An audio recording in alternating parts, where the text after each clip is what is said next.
football is near. The excitement is building. Of course, that means Sac Joaquin Section high school football right here in our region. And you might recognize these guys on screen. You should if you follow the Sac Joaquin Section. We'll start over here. 4 amazing coaches, including Marlon Blanton from the Jesuit Marauders. We got Casey Taylor from the Oak Ridge Trojans. Moving over here, we got from Indercombe High School, Reggie Harris. And then Bradley Hunkins from the Wood Creek Timberwolves here. Guys, thank you so much for joining us. We were talking before about just the excitement, the build-up, midnight practices. Practices can officially begin tomorrow, so football season is here. We know y'all players are excited, but what about you guys, right? You guys got to go back to your player days a little bit and kind of get that buzz of football coming back, right? Oh yeah, it's like Christmas, Christmas Eve, right? It's the day before the season starts. So there's a lot of, all of us, and all the coaches know that are watching this right now. I mean, it's getting gear out, it's organizing practice, and now it's making sure that everything's ready so that we can go have this thing go off with as few hitches as possible. So really excited, really ecstatic for our kids, all the kids in the section, and tomorrow's a big day. It starts tomorrow. Each group has their own personality, so that makes it new.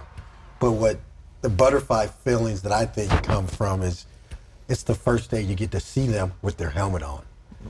That's the first official start tomorrow, so we look forward to that. From January through May, we kind of have that as our first quarter, kind of spring, working in the weight room, getting the weight room going and doing some AAU football stuff. And then you got the summer period where you're lifting and doing some stuff.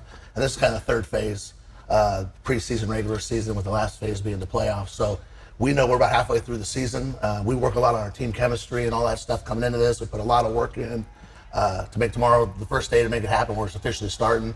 So I think our guys are just real excited, like Coach said, put some gear on and really get it going. We know we got 3 weeks to our first game, so we got a sense of urgency, got a little chip on our shoulder, and we got to get going. You got to take advantage of every minute. Yeah, me too. We have some unfinished business to tend to as well, with a chip on our shoulders. And they're, coaches, staff, and the kids are very excited, and they're working hard, and I can't wait to see what the product is going to be because, we've been grinding since January. So, this is showtime. This time to get it. So, I think for me is with the butterflies is just being that integral part of young people in the mission of transforming their mindsets to be mature and great leaders of tomorrow. One of the things that makes Friday night special, of course, the product on the field that the football team's playing, but of course you have the cheerleaders, you have the bands, you have the stands, you have all of that stuff. And when it comes to having home field advantage and having your fans there, do you feel that makes a difference? And on the flip side of that, are there teams when you go into opposing stadiums where you're like, oh my God, they're going to be a case, it's going to be difficult, they're loud there. How do you guys kind of react to that, and is it something you embrace? I embrace it big time because it's all about school spirit, and it controls the whole climate of the school throughout the day as well. So we got the jungle, baby. Rock on. So our jungle, that's student-led, they come by and they got their own section and they do all the cheering thing, and I think that is so important because it just builds camaraderie amongst everybody in the entire school, and it just brings everybody together as one community. Yeah, non-community is a big thing too. It's not only your school, it's your community. You got your school stuff. You got we have an ozone, we call it. We got our band. We got our junior players there. Mm-hmm. We also got our town. We got our alumni and what are we about. I think that's very, very important.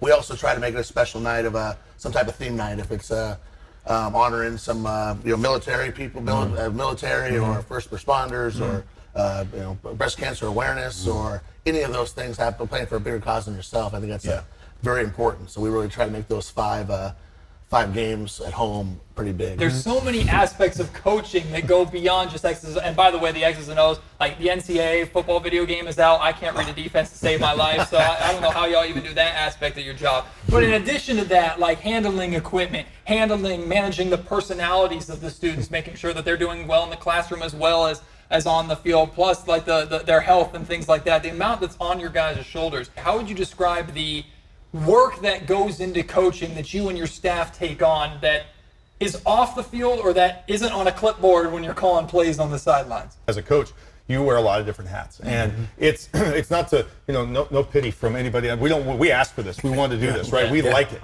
Okay, we do. I mean, there's times where it's like, I talk to my wife and it's like, oh man, this is happening.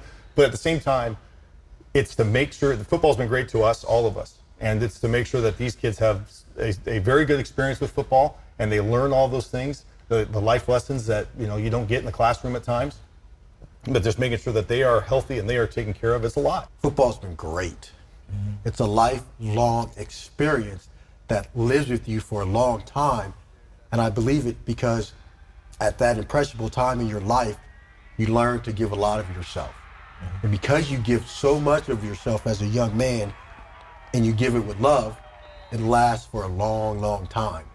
And we as coaches, we have to foster that us mentality, even though we're going to compete against each other and it's going to be combative, it's going to be physical, it's going to be competitive, it's going to be tough.